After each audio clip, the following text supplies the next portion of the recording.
La séance est reprise. L'ordre du jour appelle les questions à M. Arnaud Montebourg, ministre de l'économie, du redressement productif et du numérique. Je vous rappelle que la conférence des présidents a fixé à 2 minutes la durée maximale de chaque question et de chaque réponse, sans droit de réplique. Nous en venons au groupe UMP. La parole est à M. Lurton.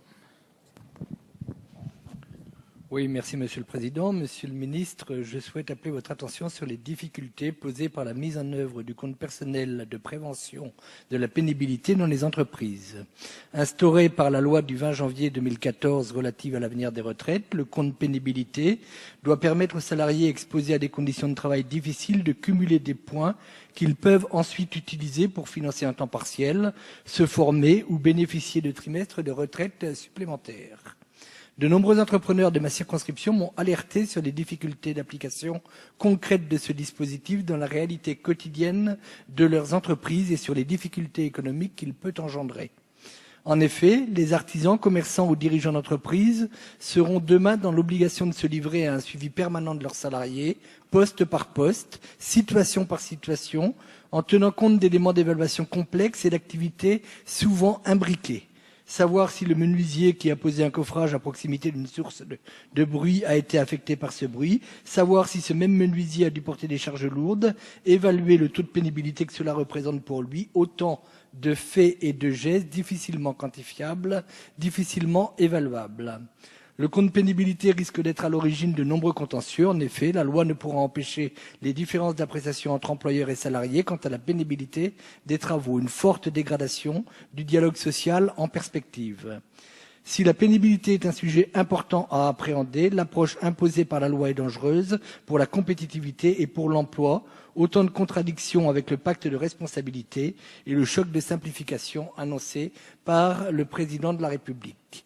Plus que des mesures comme le compte pénibilité et bien d'autres contraintes, les entreprises ont besoin de clarté dans les mesures législatives et d'une réduction immédiate du coût du travail. Monsieur le ministre, ce compte pénibilité ne peut rentrer en vigueur en l'état. Aussi, quelles mesures le gouvernement compte-t-il prendre afin de rassurer les chefs d'entreprise qui s'alarment de son impact sur leurs activités? Je vous remercie. Merci, mon cher collègue. Monsieur le ministre, vous avez la parole. Monsieur le Président, Monsieur le député Gilles Lurton, je veux d'abord vous dire que cette question n'a pas échappé au gouvernement. Nous sommes saisis de part et d'autre des partenaires sociaux sur les conséquences de ce choix équitable de la réforme des retraites, puisque la question de la pénibilité au travail doit faire l'objet de compensations pour les salariés concernés. Et de la même manière, il est utile de prévenir l'exposition des salariés à des facteurs de pénibilité. Donc c'est une avancée sociale tout à fait essentielle. Les modalités de mise en œuvre semblent poser beaucoup de difficultés. Vous l'avez signalé, particulièrement dans le secteur du bâtiment, des travaux publics, mais ce n'est pas le seul concerné. Vous avez donné l'exemple de la menuiserie. Nous cherchons, et je vous ferai observer que c'est une question à poser à M. Rebsamen, le ministre du Travail, mais je le fais bien volontiers parce que ça intéresse l'économie tout entière. Nous avons comme priorité de trouver simplicité de gestion et sécurité juridique pour les entreprises dans leur obligation de déclaration des situations de pénibilité et de comptabilisation des droits à venir.